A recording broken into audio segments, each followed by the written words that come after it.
بسم اللہ الرحمن الرحیم۔ برداشت کرنا سیکھو گے۔ یاد رکھو میرے بچوں،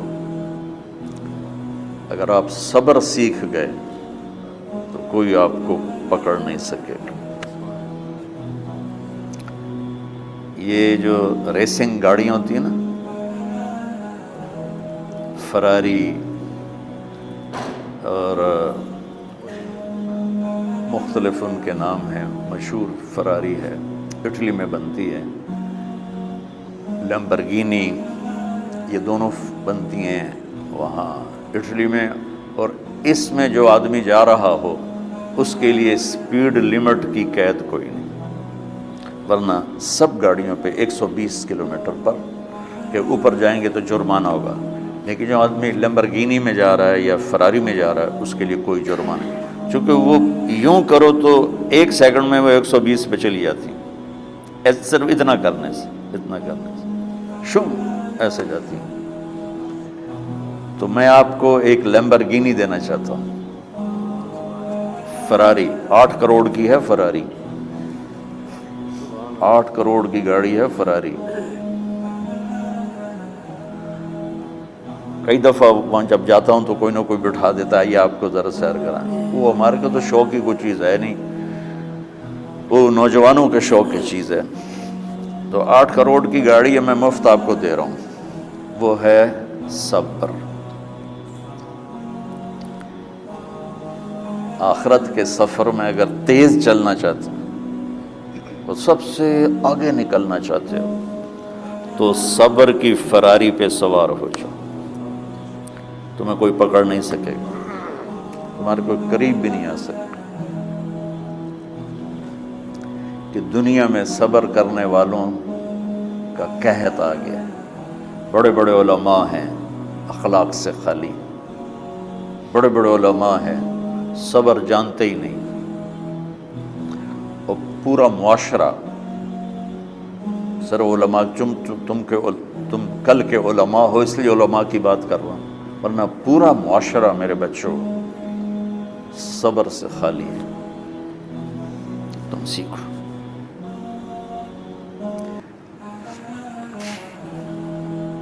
دیکھو میری ایک بات سنو، علم کی کمی ہو تو اچھے اخلاق اس کو چھپا دیتے ہیں، اخلاق کی کمی ہو تو بڑے سے بڑا علم بھی اسے چھپا نہیں سکتا۔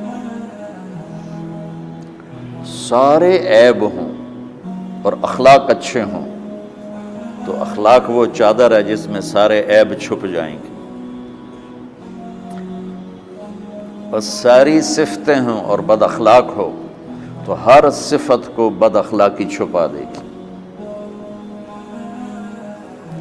میرے نبی نے نماز لمبی پڑھی، اللہ نے روک دیا، کہا نہیں چاہیے، ما انزلنا علیک القرآن لتشقی، مختصر نماز پڑھیں، درمیانی نماز پڑھیں۔ پیسہ سارا خرچ کر دیا، اللہ نے روک دیا، ولا تبسطھا کل البسط، میرے نبی سارا خرچ نہ کرو، کچھ بچا کے بھی رکھو۔ تبلیغ میں اپنی جان کھپائی، اللہ نے اس سے بھی روک دیا، فلا تذهب نفسک علیہم حسرات، تبلیغ کرو خود نہ مر جاؤ۔ تبلیغ کتنا بڑا عمل ہے، اللہ نے کہا اعتدال سے۔ نماز کتنا بڑا عمل ہے، اللہ نے کہا درمیانہ ہاتھ رکھو۔ مال خرچ کرنا کتنا بڑا عمل ہے، اللہ نے کہا درمیانہ ہاتھ رکھو۔ جب میرے نبی میں نے اخلاق میں بلند پرواز دکھائی تو اللہ نے کہا شاباش انک لعلی خلق عظیم، میرا نبی میں آپ کو شاباش دیتا ہوں، آپ کے اخلاق بڑے عالی شان ہیں۔ یہ نہیں کہا کہ اتنے بھی ذرا تھوڑا اکھ بھی کھائی کر کو کوڑا ہویا کر، تو تم مولوی بڑے غسیلے ہوتے ہو، تو تم میرے بچے بیٹھو نا، اس لیے بات کر رہا ہوں۔ صبر نام کی شے ہی نہیں ہوتی۔ فقہ پڑھنا تو ہماری مت ماری جاتی۔ قرآن کو بھی فقہ کے انداز میں پڑھتے ہیں، حدیث کو بھی فقہ کے انداز میں پڑھتے ہیں۔ بخاری سے زیادہ امام بخاری پڑھاتے ہیں. ترجمۃ الباب پہ اتنا وقت لگا دیتے ہیں کہ حدیث جو اصل چیز ہے اس کی طرف توجہ نہیں جاتی. امام بخاری کی کتاب کا مقدمہ کوئی نہیں، تو اس پر جب بخاری شروع ہوتی ہے تو ہفتہ ہفتہ اس پہ سبق چلتا ہے کہ امام بخاری نے مقدمہ کیوں نہیں لکھا. جی میں سارے مل کے یعنی امام صاحب نے تو گلاں کی جاتی. میں اس کا اتنا آسان 1 منٹ میں اس سارے سبق کو ختم کر دیتا ہوں بخاری شریف کے، کہ دیکھو بھائی امام صاحب کا دل نہیں کیا مقدمہ لکھنے کو، اس لیے انہوں نے نہیں لکھا. گل مک.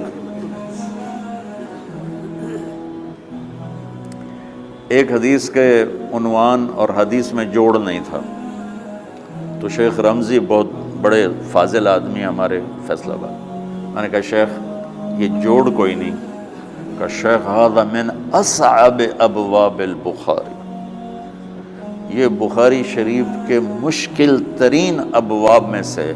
میں نے کہا بڑا آسان کام ہے، امام بخاری بھول گئے، ترجمہ کوئی اور تھا، حدیث کوئی اور لکھ دی، بھول گئے. بشری تو ہیں، کیوں بچوں نو مصیبت وچ پاندے. تو بچوں شوق سے جاؤ، بہانے نہ کرو. ہماری طرح تھوک ڈال کے پیٹ میں درد، وہ شامہ پہ جان گیا پھر توڑیاں. ٹھیک ہے نا، میں زیادہ بول نہیں سکتا ہوں، ضروری سمجھ کے آیا تھا کہ تم خوشی سے جاؤ.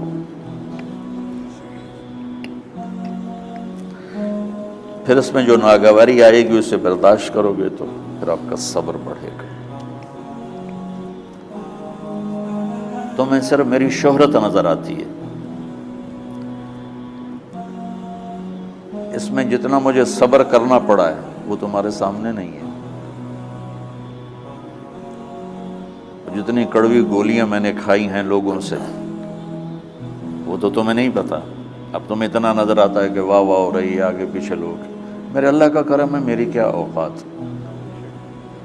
آج ہوں کل مر جاؤں گا، اولاد کو بھی یاد نہیں رہے گا کہ طارق جمیل کون تھا. جو ہے اس میرے رب کا کرم ہے. مجھے اپنی شہرت سے کبھی دھوکہ نہیں لگا. تو میرے بچوں اس لیے بتا رہا ہوں، کوئی فخر نہیں، کہ مجھے اپنی شہرت سے کوئی دھوکہ نہیں، ایک لمحے کے لیے بھی مجھے دھوکہ نہیں. میرے دل کی گہرائیوں یہ بات اتری کہ سب میرے اللہ کا فضل ہے. اور برائی کرنے والا اور اچھائی کرنے والا میری نظر میں برابر ہو گیا ہے. برابر ہونے کا مطلب پہلے سمجھو. تو مجھے گالی دو گے مجھے تکلیف ہوگی، تو میری تعریف کرو گے مجھے خوشی ہوگی. اس کو برابری نہیں کہتے، وہ تو ایک طبعی چیز ہے. یہ میں نے ہاتھ پہ اپنا ہی ہاتھ مارا تو اس کو درد ہو رہا. تو اگر میں مولوی شوکت صاحب سے بدتمیزی سے بات کروں گا تو ان کو تکلیف ہوگی، اور میں ان کی قربانیاں بیان کروں گا. یہ ذرا کھڑے ہونا، ادھر ہاتھ دو. یہ اس سارے نقشے کے بانی ہیں. یہ پہلی اینٹ ہے. یہ 3000 روپے اس وقت لے رہے تھے 1985 میں 86 میں کراچی.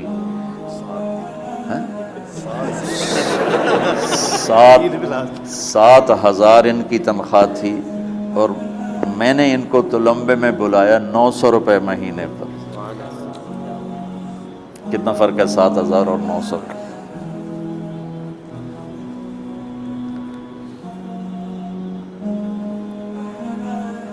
لوگ میری تعریف کرتے ہیں، میں اللہ کا شکر ادا کرتا ہوں، اور اس پہ میں تکبر میں نہیں آتا. یہ ہے مدح اور ذم برابر ہو جائے، یعنی تعریف کرنا اور برائی کرنا برابر ہو جانے کا مطلب یہ نہیں ہے کہ برائی سن کے اثر نہیں ہوتا اور تعریف سن کے اثر نہیں ہوتا. نہیں، برابر ہونے کا مطلب بتا رہا ہوں. اس کی توفیق، تائید، رحمت اپنی اولاد کو بتا رہا ہوں. کوئی میری تعریف کرتا ہے میں اللہ کا شکر ادا کرتا ہوں اور اپنے آپ کو بھولتا نہیں ہوں. کوئی میری برائی کرتا ہے تو میرے دل میں اس کے لیے کوئی منفی جذبہ نہیں پیدا ہوتا. یہ ہے اچھائی برائی کو برابر کر دینا. کہ میرے اوپر مختلف الزام لگتے ہیں تو میں ان کو پی جاتا ہوں. اور اس طرح کا معاملہ کرنے والوں سے اپنے دل کو بالکل صاف رکھتا ہوں، بالکل صاف، اور میرا ان سے معاملہ اسی طرح ہوتا ہے جیسے پھر آؤ جی اپنی وجہ سے کبھی کسی سے قطع تعلق نہیں کرتا۔ تو بچوں، صبر بہت بڑی دولت، یہ تمہاری تبلیغی زندگی میں بھی کام آئے گی، علمی زندگی میں بھی کام آئے گا، جب تم گھر والے بنو گے، شادیاں ہوں گی، اس وقت یہ کام آئے گا۔ ٹھیک ہے، اب بہانہ تو نہیں کرو گے نا، خوشی سے جاؤ گے نا؟ چلو، السلام علیکم۔